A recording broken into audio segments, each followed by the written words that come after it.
So the duck, it waddles across the lobby, waddles up to the concierge, and it says, "That's okay.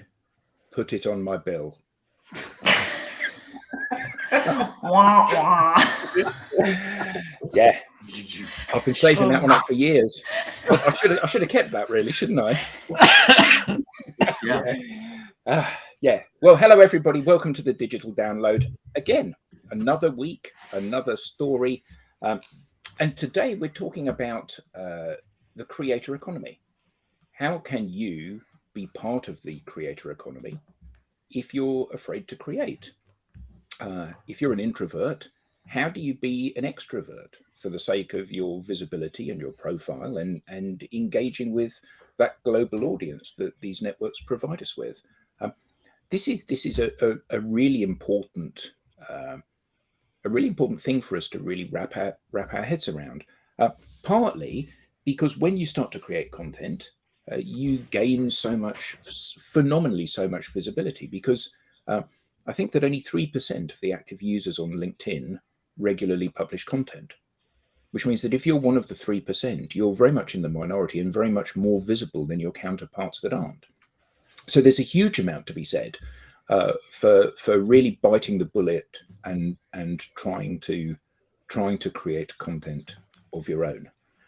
Anyway, this is the Digital Download. What is it, Rob? The longest running weekly business talk show on LinkedIn Live. Marvelous. You should do a little soundbite of that, really, for the show, shouldn't you? Yes. We need a jingle of you doing it. We do. Like, I'm loving it, kind of thing. Yeah, but Yes. Oh, now we've just been in copyright violation. We're going to hear from their lawyers. Bring it on. Anyway, let's all introduce ourselves. First of all, Tim. Yes, I'm Tim Hughes. I'm the CEO and co-founder of DLA Ignite. Tracy, not last. I know. Thanks, Rob. This time. Rob switched me, so I wasn't at the bottom. Hello, everyone. I am Tracy Borison, founder of TLB Coaching and Events, where sales and marketing optimization is all we do and not just something that we talk about. And I am a proud partner of DLA Ignite. Marvelous. Jordan. Hello everyone, I'm Jordan Abbott, B2B social influence and interaction advisor at Supero and a proud DLA Ignite partner. Alex. Also a proud partner of DLA Ignite. Alex Abbott, founder of Supero. Hello all. Jensen. Hi all, Jensen Abbott here, B2B social interaction and influence coach, and also a proud partner of DLA Ignite. Rob. Hey all, Rob Durant, founder of Flywheel Results. We help startups scale, and we are also a proud DLA Ignite partner. And last, but very definitely least, myself. I'm co-founder of DLA Ignite and Tim's business partner. So welcome to everybody. Already loads of messages coming in and comments. Thank you very much indeed for that. I want to bring this one up right away. I if you don't mind. I like Phil's, yeah. Yeah, really good point. I hate the term creator economy. Let's read it off so that those just listening in their car might be able to gather it as well. Hello, peeps. Hope you're having good Fridays. Here's a thought starter. Who else hates the term creator economy? Feels to me a little bit too much like the influencer economy, where the objective seems to be more about fame and less about Making a difference. Making a difference. Thank you. Yeah, very good point. Good point. Very good point.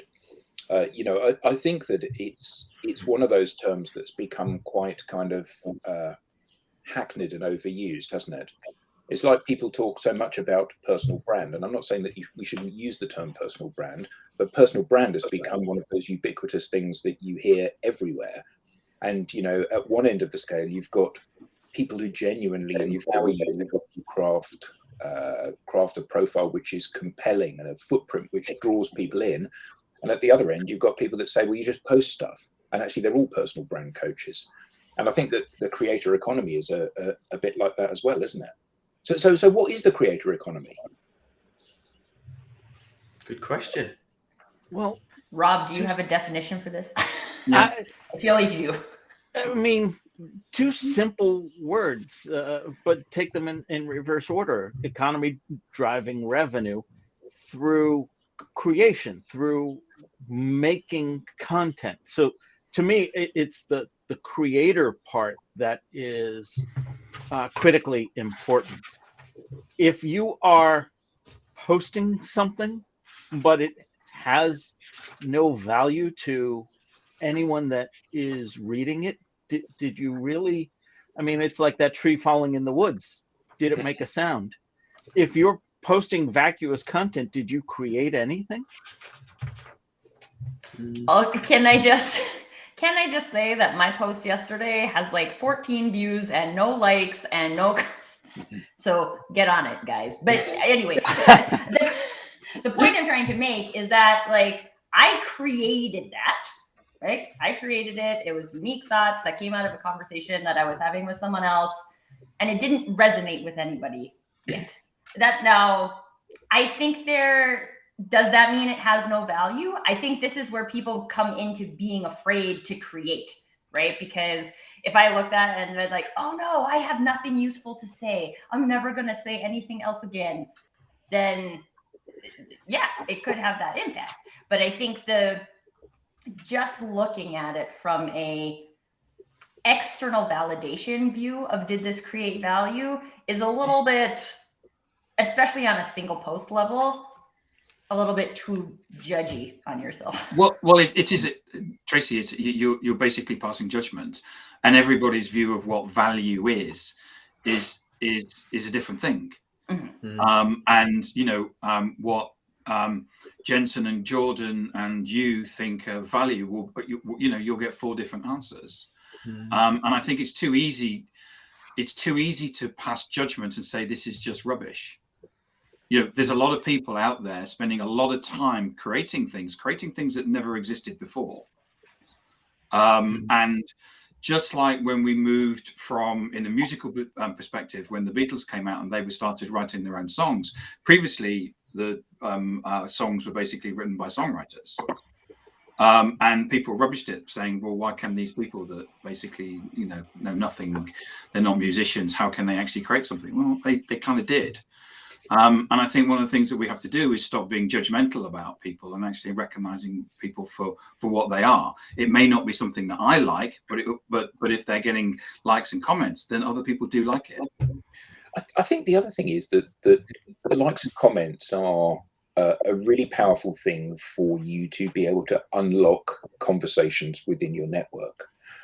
But a lot of the challenge is that sometimes your content, like you said, Tracy, it hasn't resonated with anyone yet, really. Sometimes you have a bad day. You produce a piece of content that you're confident. I mean, I've done it hundreds of times. Produce a piece of content I'm confident was going to be brilliant. And, I could literally watch the tumbleweeds blowing past as people actively ignored what it was that I'd posted. But that doesn't necessarily mean it's bad. What it means is that particular thing maybe doesn't have as much direct value or immediate value to you as some others. But it all helps to build that presence that you have online. One post that gets 1,000 likes and then no other posts in your entire career means that you have a limited amount of stuff to say. Whereas a constant stream, daily posts, sharing your expertise, what you've learned, actually do. And some of those will get traction and get fame, and others won't. But I think the other thing is that often, we are treading our own path. We're doing something which is different to other people even in our own industry. I don't mean us at DLA Ignite. I mean us, as business people. And sometimes the market isn't ready, or the people that you're trying to talk to are not receptive to what it is that you're saying. I mean, one of the funniest things to read is the critics' reviews of the first performance of Beethoven's Fifth Symphony. often regarded as being the high point of musical creation in the history of mankind.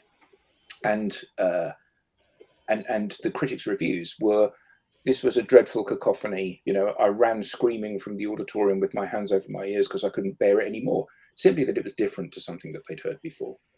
And I think that's true for all of us. And I think that often the content that I think you said something the other day, Tim, that you've got a comment on something that you posted like 4 years ago. But sometimes it shows up because someone else has commented on it, or because someone has searched for it and that particular page has been found. So we've no idea of the longevity of these things that we're putting out in the public domain. Is that another thing that you think makes people afraid, though? I've heard that too, or like, once I put it out there, it's out there forever. So am I going to think that forever? So I'll just keep it to myself. Yeah, I mean, I think that ultimately, you know, if you are competent at what you do, you have to tell people about that. Whether you tell the world or you tell an individual in a pitch situation, you have to tell the world about that. So you have to be confident enough to know that you are able to deliver or talk about what it is that you're selling. Because if you're not, then actually you shouldn't be doing that thing in business. If you're selling something that you don't understand and don't know and are not competent, you know, you owe it to the world to do something else with your life. But given that you have some experience, you have some talent, you have something to offer in terms of what it is that you're doing, then most people that I've ever interacted with are confident enough to be able to position that. But when they see themselves as a media thing, you know, I've got to write something, or worse still, I've got to record a video of this, you can see the terror in their eyes. And ultimately, it is something that increasingly, as people consume content on social platforms and consume content digitally, it's something that everybody has to be able to do. Yeah, I do think there's a huge opportunity for those people that don't have the confidence to put stuff on social media, but do have the confidence to create things that are good, you know, or that they enjoy doing because they love it.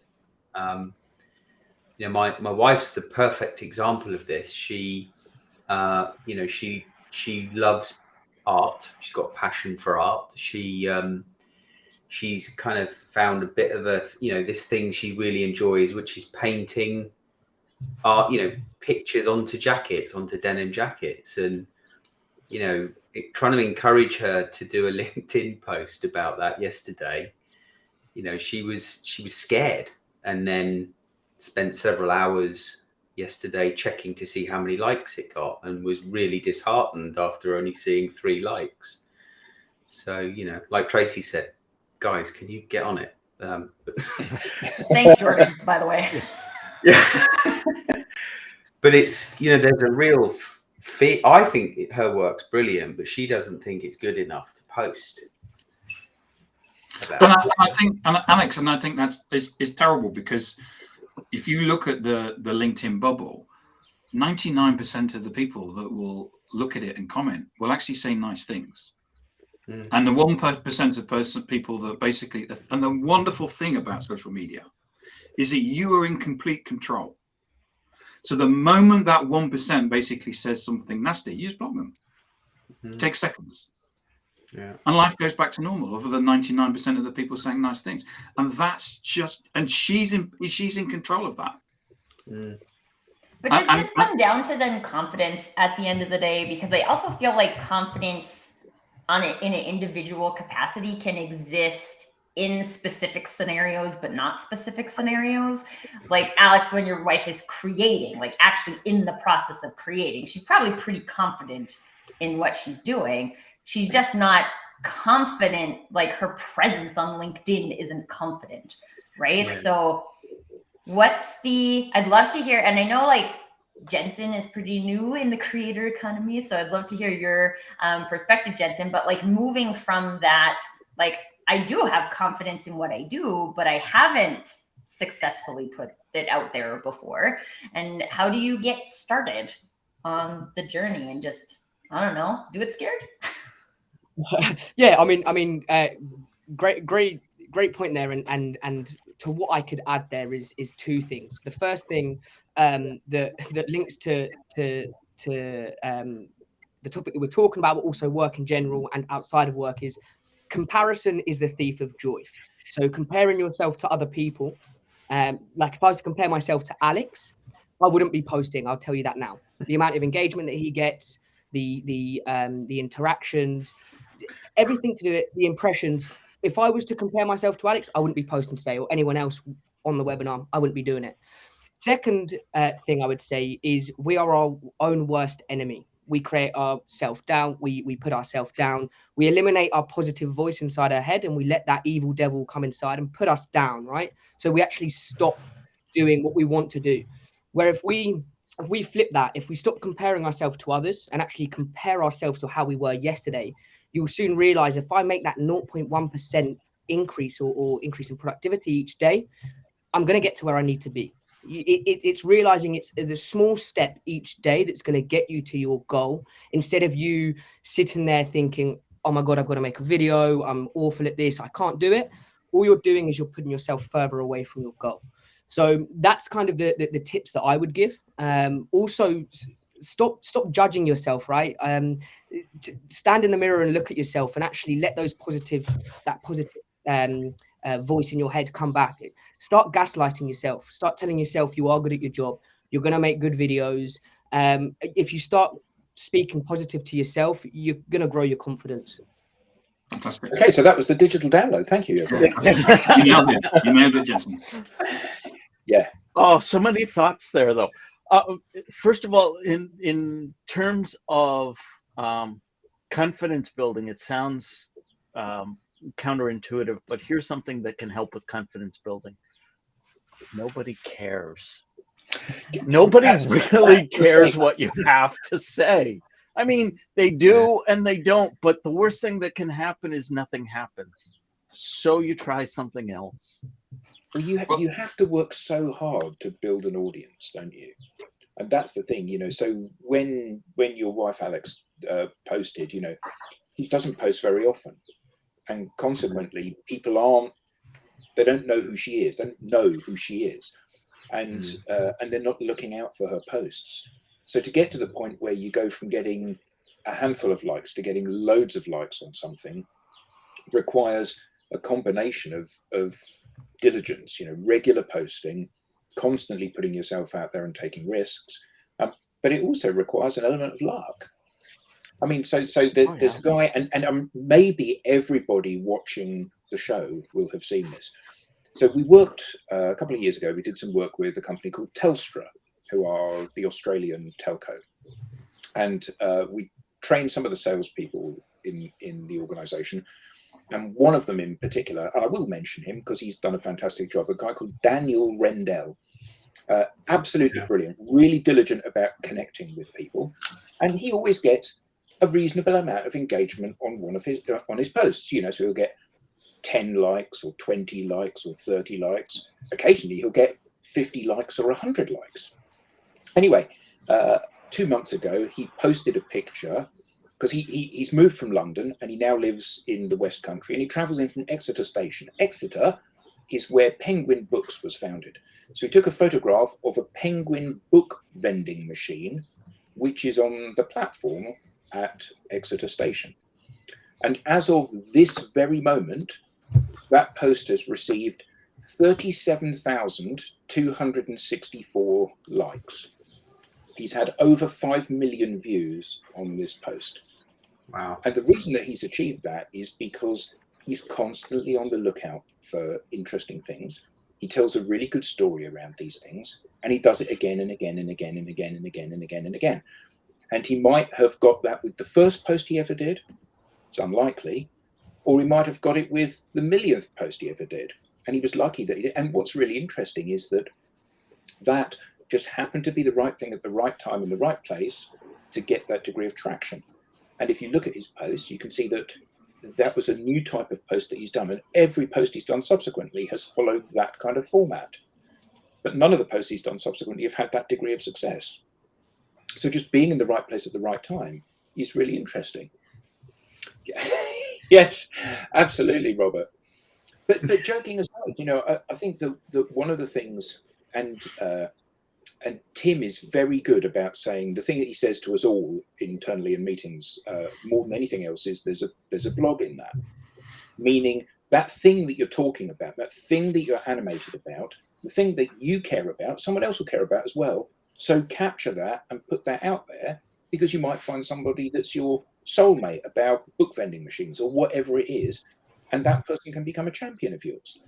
And I think that one of the challenges that we all face is that when we have these good ideas, further to Jensen's point, we think, actually, I won't share that because no one's interested. Or we think about that wonderful vista that we saw, and then we get home and go, oh, I should have photographed that and posted that on a social network. But I didn't, did I? So, we've all of us got phones in our hands. We've all of us got the ability to capture these things when we see them, interesting things, funny things, shocking things, and post them. And the difference is some do and some don't, but we all need to, don't we? Yeah. Do we all need to? Because I feel like if we had 8 billion people doing that, it would be a little overwhelming. I think one of the benefits of the creator economy is that it's not all people, right? And I don't think that all people feel called to participate in the conversation that way. I think that the more important thing to look at is if you feel drawn, if you feel like you want to participate in the conversations, you want to create conversations, but you're not, then this is really where there's a potential opportunity for you. You feel like creating, but you're not doing it. So let's look at why. I mean, that's the whole reason why we're having this show today, right? So we can explore all the reasons why people don't, so that maybe you can. And maybe you try it and maybe you hate it, right? Like, I think this is also a potential thing. I try to think about my husband creating. He always tells me, you use LinkedIn really differently than I do. Because he's in corporate and it's still very much the this is a resume. I connect with people I know, right? I connect with vendors or coworkers. I don't connect with strangers. And I connect with strangers all the time, but it's because I feel like maybe there's something we might have in common. And I don't believe in having too many friends. So I think there's kind of those two different things. I feel like I always come back to this point, actually, in almost all of our conversations is this actually for everybody? Who is it for? And if it's for you, then how can we move past the fear to make sure that the people who want to create are creating? Well, I think, first of all, do people understand that this is something they should could do? Because is this something for you, or is this something for me? So, I think that when we go down that route, what happens is that you immediately give yourself the excuse not to do it, right? Because this is for extroverts. This is for people that basically want to stand up and talk about themselves. And we're back to the creator economy is all about people that are basically standing up, talking about themselves and how great they are. And if we take and shift that and say, what's important to our company? Revenue and growth. Should we be posting on social media? Well, if you don't, you're invisible. Therefore, you don't get revenue and growth. Is that therefore important that we should be posting on social media? Maybe. So we need to make sure that I agree that 8 million people posting on social media might not work, but it ain't going to happen. But from a perspective of saying, do I need to be in front of my customers? Do I need to be seen to be the natural choice with my customers? Do I need to be building relationships with prospects? Yes. That means every single salesperson should be posting on social media. If they're not, it's an act of self-sabotage. Okay, so I'm not in sales, so I don't need it. Okay, so can I say something quickly to I mean, I have an answer to that, but please. Everybody's like, let me talk. I was having a conversation with a friend who is an engineer, and she's been in her industry for almost 20 years. She just moved to a new company, right? So she has been struggling with people don't know what I know, right? And I was like, well, you have to tell them what you know. But it made me think, like, people who are like, who enjoy working for someone else, who want to like build their career in these big industries, they think they don't have to be a creator, but there's always something that will stand out about you about creating. So whether that is creating and posting it on social media, or creating and sharing it with your team internally, there is a value and a benefit to being a creator. Because when we look at I think the foundational question here is, what do I want to create, right? Why am I a materials engineer? Why do I want to participate at this kind of level of the business? Why am I on social media? Why as a salesperson do I want to show up and champion this business, right? Like, why do I want to? And create around your why. And Tracy, the research and data shows that buyers come onto social media to look for products and services. Fact. What they don't want is to talk to salespeople. Fact. Because what happens is that there's a debt of obligation. And what happens is that once you talk to the salesperson, all the salesperson does is ring you and phone you and say, when you're going to buy. So what people are looking for is they're looking for experts that are going to help them. And so the only way an organization is going to showcase their expertise for an audience that is transferred to digital and is on social media is to demonstrate that they have that expertise, not in a buy my product because we're great, but in a way of showing that expertise. You know, great example is Cyberhawk. Cyberhawk don't basically sell, they're a drones company, and what they do is that they put drones footage up, and you go, wow, I've not seen that before. How did you do that? And that's what people are looking for. And that's why we need the creator economy. We need to have people within our organization, sales, non-sales people, going out and showcasing what we do. But to pick up on something that Tracy said, you know, so maybe it was you, Tim, about working within an organization, wanting to build your career. You know, I'm not customer facing. Well, actually, it doesn't matter. And the reason so here's an example. I was talking to a client of ours, so it's Ellen, who works for a big corporation called GP Strategies in America. I was having a conversation with her yesterday, and she now has started to post loads of videos and does a weekly LinkedIn Live on a Friday, actually. And she said that one of the really interesting things about her being much more active with her posting is that when she meets prospects or customers for the first time, or when she meets somebody, and here's the killer, when she meets somebody in her own organization, they say, oh, I kind of know you because I've been watching you on LinkedIn. So if she's going for a promotion and someone else is going for a promotion, and the person that they're talking to that's actually going to hire them internally knows her and doesn't know the other person, doesn't mean she's going to get the job, but it means she's got a huge head start on the competition.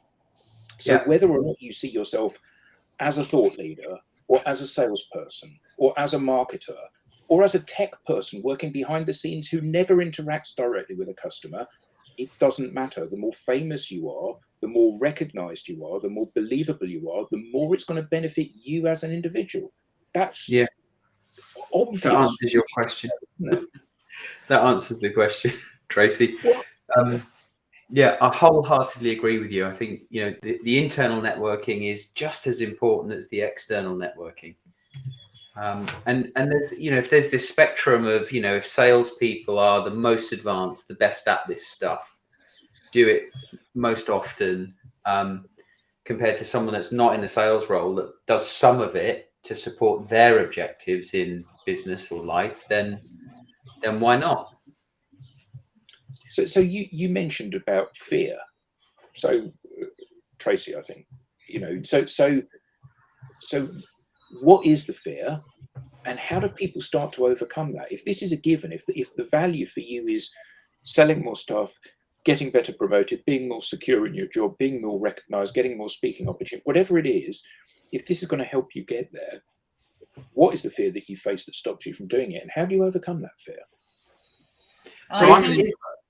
So I'm an introvert, and back in 2016, So I'm of a generation where we didn't have video. We didn't have a video camera.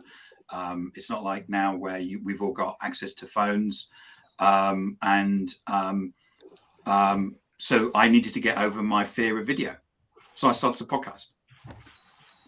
I remember you saying that you had a fear of video, and the way you tackled it very head on. You said, I'm going to do as many of these as I possibly can. And now you do a huge amount of video content. Yeah, I'm doing about 3 podcasts or 4 podcasts a week sometimes. And I'm an introvert and I'm terrified of video. Did everybody notice the end?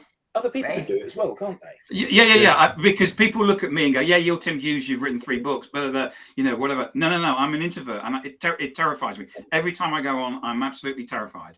But the only way that I was going to get over it was to basically do it. JFDI. I think the term is actually ambivert. Just like you're an ambidextrous, you're an ambivert.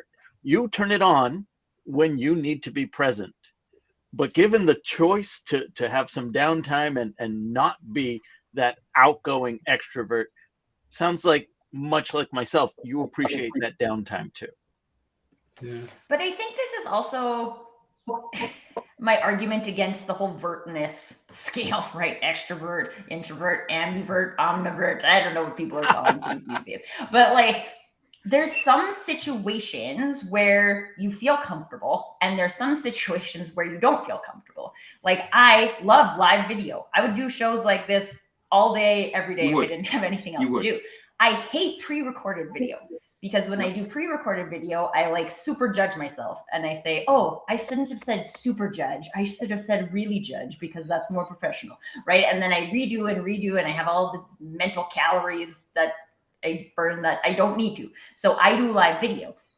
I think there is a conversation here about creating in alignment with who you are. So it's not about just like being comfortable and doing nothing, but it's about getting uncomfortable in a direction that feels like you, right? Like something you would do. Like Tim does lots of interviews, right? Like I always think that interviews are like in my head about highlighting the other person. So then there's less pressure on me to like be on, because that's not my job. My job is to highlight the other person. Don't tell anybody, Tracy, because it's all about getting the other person to speak.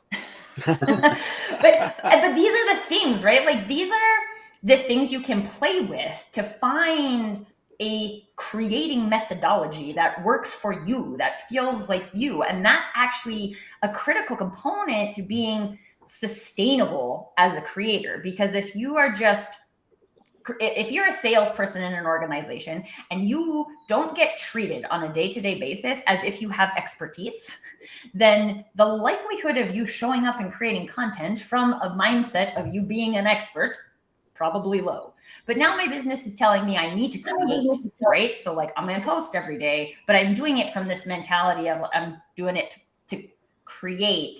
There's a big difference between creating and posting, in my opinion. But like I'm posting every day and that's creating, but I'm not doing it from a like, I feel good about this place. So I'm not really contributing as a creator because I'm not getting to create something that's unique to me. But what if there was a comment down somewhere. Robert had shared, some people don't share posts because they think their company won't like it, but to be known as an expert company, you should be a company of experts. Mm-hmm. And in order to do that, you have to treat your people like experts, or find what they're experts at and then like fan the fire, right? You can't just handcuff people on a phone to make 100 calls a day and be like, go show up like an expert. Well, Adam and I had a meeting with the CEO of a social media company. They made a social media tool.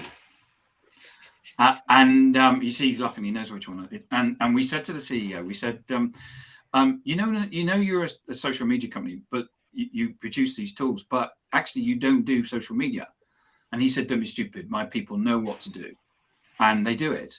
And we said, look, you haven't posted on your, your company page for 4 months, whatever.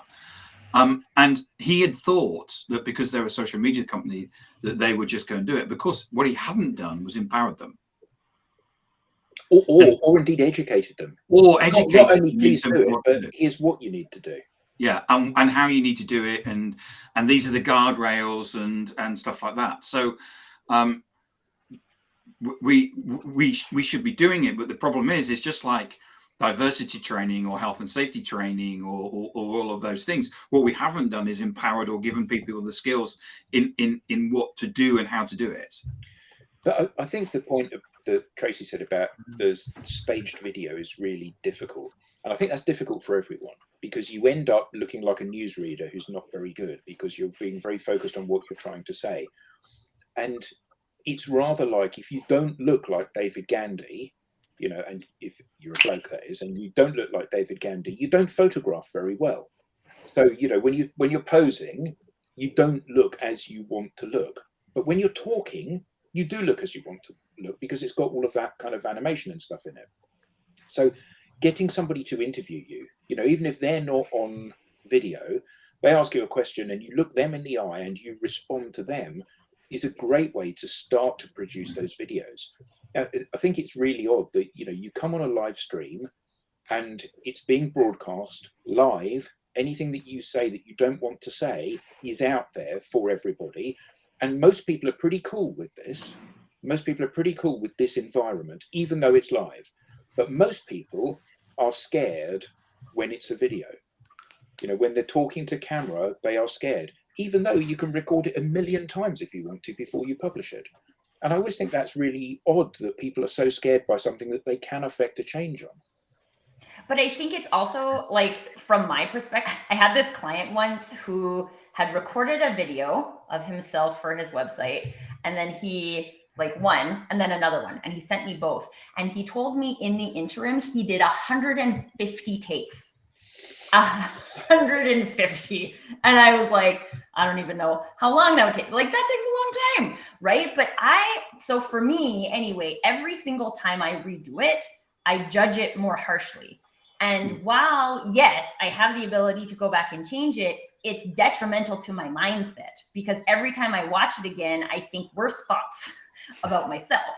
So then the next version isn't any better, because now I did it from a disempowered mindset instead of from an empowered mindset.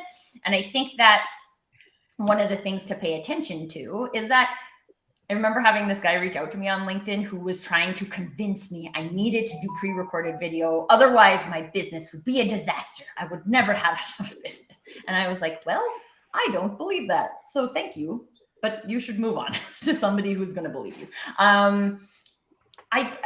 You don't need to do that. You don't have to podcast if you don't like to podcast. You need to do something to show up. Like Jordan does his amazing videos where he redoes the words of the songs, and every time I just sit there and I listen to the whole thing. So I'm like, what's he going to say next? Because I know the lyric, but what's Jordan going to say?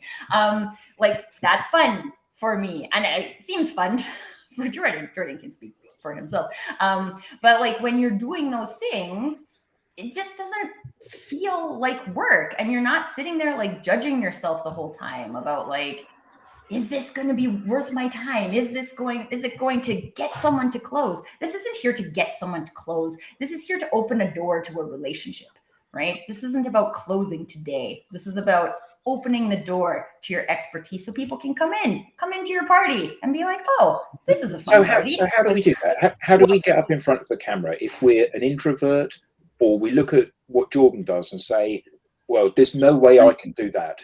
Yeah, Jensen.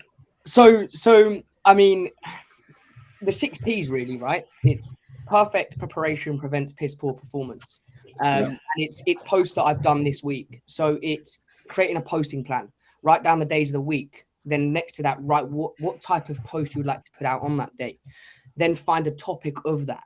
Then start to write down the topic, and then you'll find that the next thing you know, you're writing about this topic in a way that you will share it with your network. So for me, I find if I prepare to my maximum, then it gives me more confidence. Because if I was to say to everyone here, right, you've got to now do a talk in front of 100 people, but there's no preparation required, go out and talk. I guarantee a lot of people will sit here and be like, well, actually, I don't know what I need to talk about. I don't know if I'm going to present it well enough. Are they even going to be listening? Where if someone said, right, take time to prepare, then do this talk to the audience, One, you're going to feel more confident. You're then going to structure how you're going to speak to the audience. You're going to have a beginning, a middle, and an end, and a closure. And then you might ask some questions at the end to then start a conversation. So that time to prepare, for me, I find it key. Preparing each post maybe the day before. So when it hits a certain time on the day, I put the post in, I click post, and then I forget about the post for the rest of the day. I want to pick up on what great Andrew shared. Andrew wrote, for beginners doing a live show, their mindset should be as simple as all you're doing is having a conversation. And I want to take that even further. Not just beginners doing a live show, but for anyone that says, well, I don't have anything to say, or what should I say? I always start with this, and I preempt that objection. I know it's coming. So before they even get to that point, before I tell them to create content regularly, I ask them, what are 3 things that you could speak about for 5 minutes or more? You don't have to be the expert. You don't have to be the preeminent expert. It could be something that everyone in your field knows. It could be not even related to your professional experience. It could be personal. But just sit down and think of, you don't even have to tell me what they are. What are 3 things that you could speak about for 5 minutes or more? And they rattle them off like that so quickly that I turn to them and say, okay, can you make that list 5 things? Oh, yeah. And now they've got the ball rolling. Okay, can you take any one of those topics and speak about them for 10 minutes or more? Yes, I can. Great. So here's what I want you to do. Get your phone and whatever voice recording app and record yourself doing that. Just do that. And from there, the ball gets rolling. The juices start flowing. And then they are having that conversation. And then they can chunk that 10 minutes into 10 weeks worth of things to say. But I didn't tell them, you need to sit down and have a 10-week content plan. I asked them to give me 3 minutes or 3 things of 5 minutes each. Very true.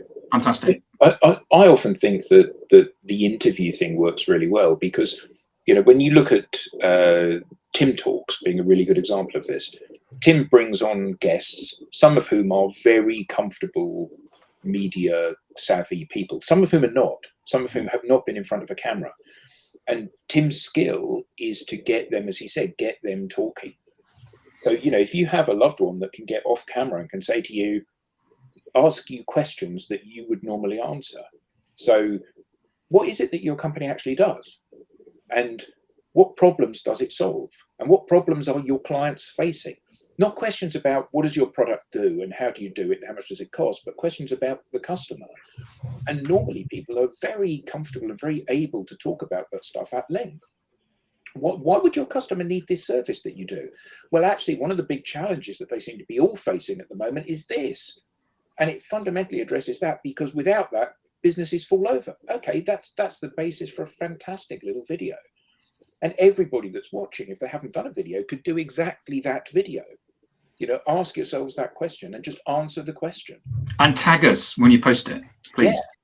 Please tag us. Absolutely. So I want to pick up on Robert Matson's comment. People undervalue being a chapter ahead. There are always newbies that need help. It reminds me, if I could tell a quick story. So my dad has been teaching math in public schools for over 50 years. And at my core, I'm a teacher at heart. I actually had the opportunity to teach in public schools for a brief period. And before I started, I was a little bit intimidated by it. Sound familiar? I was a little bit afraid of getting in front of the students. I mean, I knew the math, I knew the content, but he helped me with this one thought. Rob, there are 2 things that you need to know when you're going into teaching. One, you don't have to have all of the answers. You're just better off having all of the questions. And 2, you don't have to know the whole book. You just have to be one chapter ahead of your students. Yeah. And with that, it just brought a sense of ease to the whole process. So, Robert, thank you for reminding me of that. I have a friend who runs an Arthur Murray dance company, so it's ballroom dancing. And at one point she was looking for teachers, couldn't find teachers. And she asked me if I would come and teach there. And I was like, I don't know ballroom, right? Like I'm a dancer, but I don't know ballroom. And she's like, that's okay. I'll teach you. And then you teach the students. You just need to know more than they do. And I was like, facts. And they mostly taught people how to choreograph wedding dance. So the question on everybody's lips, Tracy, is what kind of dancer were you? Are you? I'm a cardio dancer. Look it up on my profile. But I think this is and I think one of the other things is that if you are, sometimes we don't know that we're one chapter ahead, right? So I think it's important to look at, it's not about like being ahead in all things, in all places, but where are the places where you think, yeah, I am one chapter ahead and I could give some feedback similar to Rob's 3 things, right? Like, where am I one chapter ahead? And it's not even always about being one chapter ahead.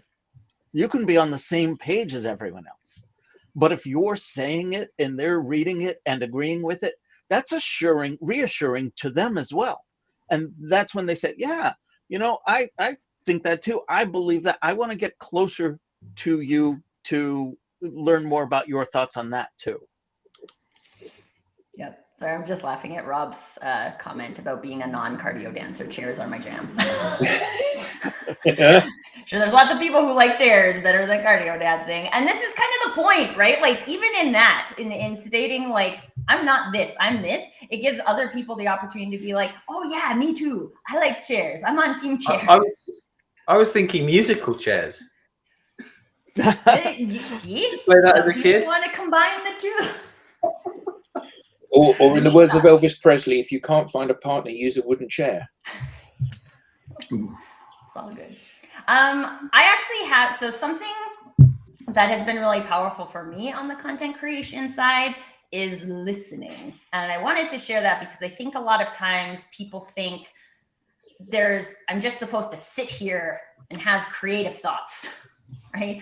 And so I sit and then I stare at a blank page, or I stare at a blinking typing guy on my LinkedIn profile, and I'm just like, I have nothing to say. So for me, what has worked really well is like I listen in conversations and I pay attention to like what grabs my attention, and I write it down and I highlight it in pink. So I have this, pink is content in my world. So I have Post-it notes that are pink. I have a pen that is pink. I have a highlighter that is pink, so that I can like identify what's an idea for content. And it's all like, literally, this is why I enjoy having coffee chats with people as well, because I get one piece of content at least out of every conversation. So if I'm having 5 conversations a day, that's 5 pieces of content, and I can choose which one I want to post today, which one feels the most relevant for today. But that's something that I think we miss in this content creation zone, that like content has to originate from me. But for me, it almost always originates from a conversation. It might be helpful for some people. Jordan. Yes. So what does content creation mean to you? Joy, simply. What was that? Sorry. Why is that?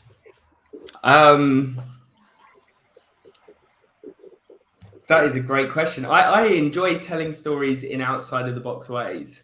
It's not an interview. Huh? This is not an interview, by the way. It's an interrogation. You've created some very innovative videos, as has Jensen. But I'm asking you the question, you've put a lot of time and effort into that. Where did you get the idea from to come up with those videos? So welcome to the funnel. If you haven't seen it, Jordan did a video of a take-up of, instead of Welcome to the Jungle by Guns N' Roses, it was Welcome to the Funnel. I'm very easily influenced, or my mood is very easily influenced by music. So when I'm having a bit of a sort of lethargic day, I'll ensure that I'm blaring music out to try and pick my energy up. And I'll hear a lyric and I'll be like, oh, there's something in that. How can I tweak that? And then it just sort of takes over, really. The more I listen to it, I'm like, oh, okay, there's a line there. And then I'm getting ideas on how I can shoot it and bring it to life. And I mean, my background is in acting. I trained as an actor. So I think a lot of it comes from there, and being able to bring those two passions together in some sort of weird way. When did you talk about when you first realized that was the direction you wanted to go? Because that wasn't always the direction. What, acting? Yeah. Yeah, no, I always wanted to be a salesperson. Ever since I was yay high, always wanted to be a salesperson. And I don't know, I can't really put my finger on where I went. Actually, no. I just always enjoyed acting. Shout out Rob. And yeah, I think we were actually on holiday, and it came to that point where I was going to go away to university, and it was like, be responsible and go to business school, or follow the dream and go to acting school. And Alex, you were super supportive. You went, well, there's loads of transferable skills from acting to sales, not so many the other way around. So yeah, I took that leap, and now my sales career is paying its dues to the foundations that were laid at acting school. Yeah, I thought it was further back than that. When you were in sixth form, or before sixth form, you were encouraged by a teacher to pursue. Oh yes, yeah, I was actually. I think I must have been about 12 years old. Always loved acting, but I was a footballer through and through. Played football 6 days out of 7. And wanted to go professional, was at an academy. One of my teachers, I sort of thought, oh no, acting, it's for girls, because obviously I had sort of pressure from my friends. And my teacher was like, no, you need to do it. So yeah. And I'm grateful to that teacher now. But it kind of built, right? You had the. Sorry, Tracy. Sorry, go ahead, Alex.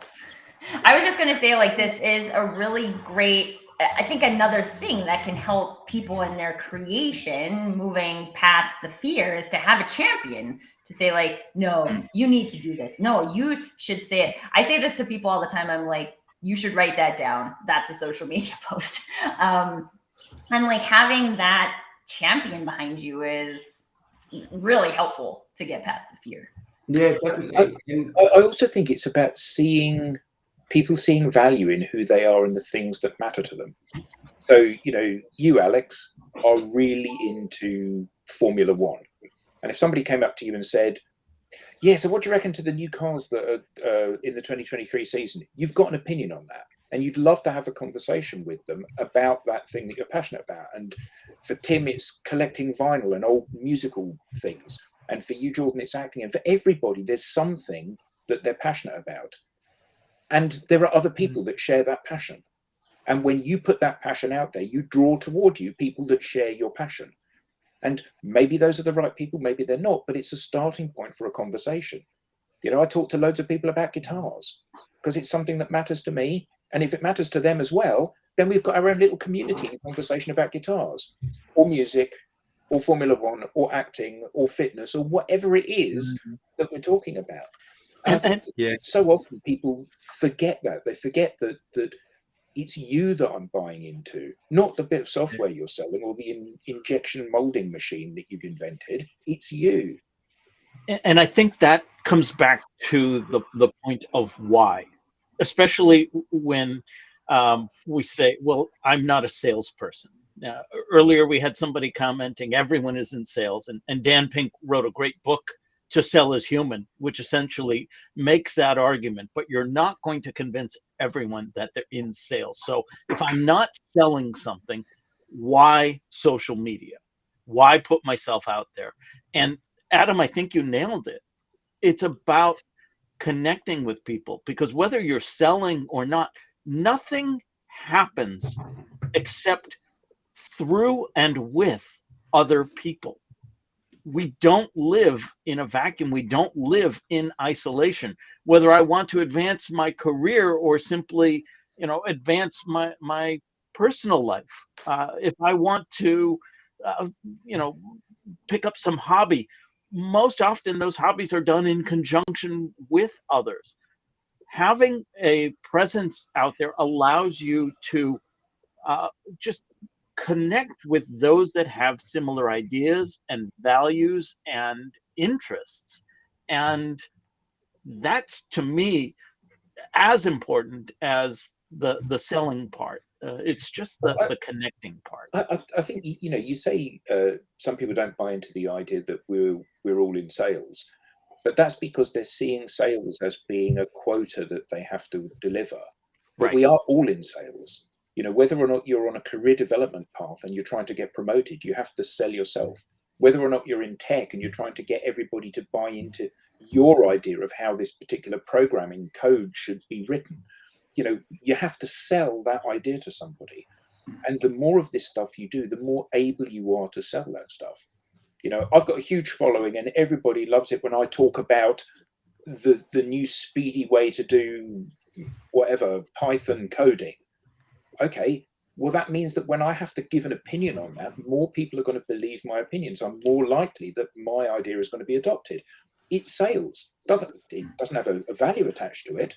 But if you use the word influence instead of sales, I think you might have more adoption. Yeah. Well, like influence economy.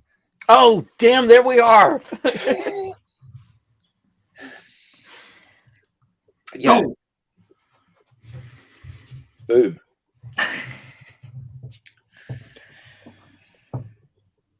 It's gone quiet.